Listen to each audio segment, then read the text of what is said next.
Looks like I'm reviewing another microphone, but this one's high quality, and I do like looking at things on a budget. Okay, today we are looking at the Maono AU-PM420 USB condenser microphone set. For transparency, this mic was sent out to me to review, but this won't affect my review in any way, shape, or form. Now, normally if you buy it off Amazon, you'll find it from around $50 to $60, which then includes the microphone, a pop filter, cable, not one but two cable management strips, the ever useful boom arm, a shock mount attachment for the microphone to the arm, and a table mount for the arm. You also get a windscreen. Of course, you get manuals and a satisfaction and support card. Taking a closer look at the microphone, it feels fairly sturdy, made of metal completely for the most part, and the front is the Maono symbol. Like the Snowball, it uses a printer cable to USB-A, and under the grill there's a windscreen. That's about it. When put together, it's a very sleek package, with even the cable and the pop filter being all black. The only colorful bit is this mount adapter, which you're not going to see when it is mounted. It is made of metal, which is nice compared to some other companies which have provided me with really crappy plastic ones, unlike this one here. The cable is 2.5 meters long and is thick and uses the printer cable, much like the Snowball series from Blue, which is what I'm going to compare it to considering their price. Okay, this is how the Maono mic will sound, recorded straight into Audacity. I'm just going to slap it as is into the video. And from here I can also make some notes that I've been wanting to talk about. For example, the pop filter does make a difference, and it's nice that we do get this, and as well as the articulating arm. The shock mount makes some bit of a difference in case, like, you know, my table shakes or anything. It's not gonna like affect the sound at all. Another thing to note is that I do think it's still required to have this, because if I remove it, if I make any P sounds, it will have a little puff of air hit into the mic and it'll capture that, which is why some people would like the windscreen used, but there actually is like a windscreen or foam already surrounding the capsule inside the microphone itself. And it's not as good, so I guess I could just try out what that sounds like. So this is what it sounds like if I have the windscreen over it and make some P sounds, make any kind of sounds and make a puff of air towards it. But if you're going to use the pop filter, which I prefer because it just looks better than having a big fuzzball on your microphone, like so, it would, you know, it's just this becomes redundant. So you can choose one or the other. I don't really recommend both because it's kind of silly just to have them, but if it brings you some kind of peace of mind, then I guess. Alright, so right now I'm going to try doing a typing test. I'm actually using Xylent switches, so they're kind of quiet, but let's see how they sound. I'm going to type a little harder than I normally do so you can get an idea of how much noise you get from what are essentially like dampened tactile keys.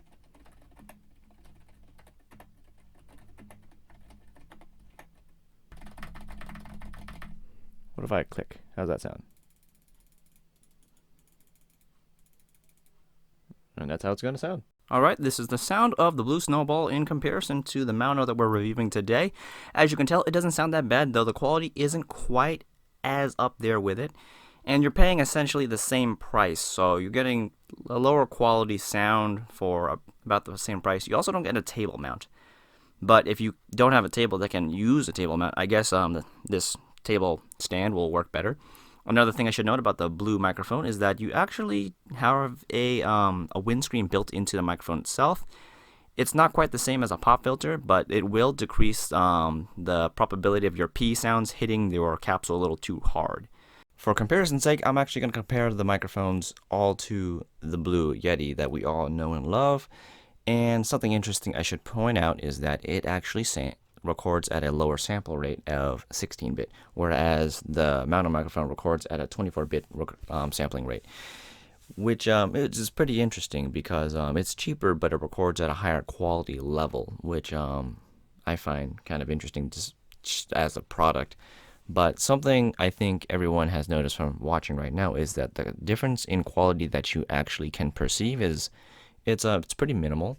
Most of us aren't going to be able to tell the difference between the two microphones, or the three microphones if we include the Snowball and Snowball. It's the Snowball Ice that we're using in this current situation due to how affordable it is. Because of that, I figured when it comes to these microphones, most of us are going to pick based on like what we're going to get in terms of usability as a package. When it comes to sound quality, if you really care about that and you don't have the biggest budget, then yeah, I'd definitely go for the Maono because of the better recording sampling rate.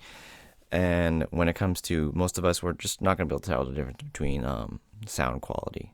Okay, now we are back on the Maono microphone. I'm going to be using this for the rest of the video. And so things I want to discuss about this microphone is that the fact that this microphone and the blue snowball ice, you can't really control the gain, and that's important because for this microphone, something you may notice is I'm actually pretty close to the microphone, because if I'm not too close, it's not going to hear me very well. It also helps if I raise my voice a little bit when I'm talking to this microphone, just for it to be able to hear me a little better. So while it does record in a higher quality, the gain isn't exactly at the highest level. And the reason for this is because the people who made the microphone didn't want this microphone to pick up a lot of noise that's around you. So that way you're not going to get too much background noise. So if you're not too comfortable being close to your microphone, this might not be the way to go. Which is probably why they included the little fuzzball windscreen, so you don't have to have this big old circle in your face.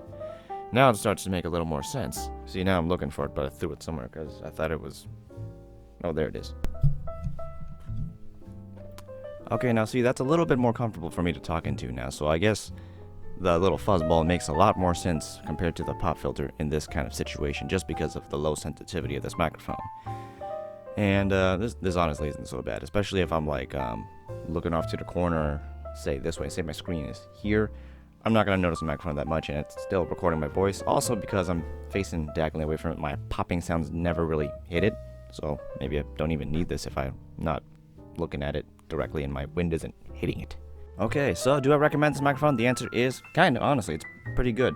You get a lot for what you pay for. You're getting a high quality microphone that records at a 24-bit rate.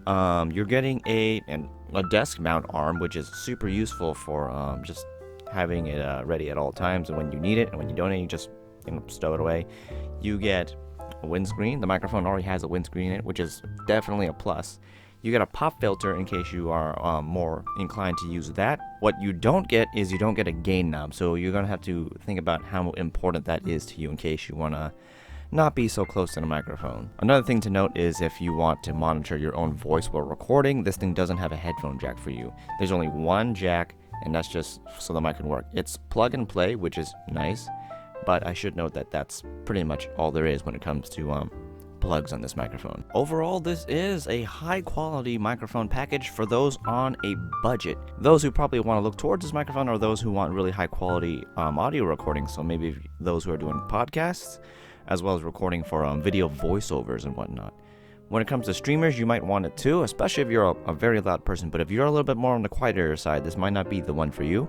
Still, all in all, I like this microphone a lot in that it sounds really good, but I just do wish that I had a bit of gain adjustment, though that would be pushing it considering the quality of the sound of the microphone, because if there was a gain knob on this thing, I'm pretty sure the price would increase a decent amount. You sacrifice knobs and control for quality. There's always a compromise when you go under the $100 bracket. That's just how things are. So this has been technical. I hope this helps. I need a new outro. I'm getting really tired of that one.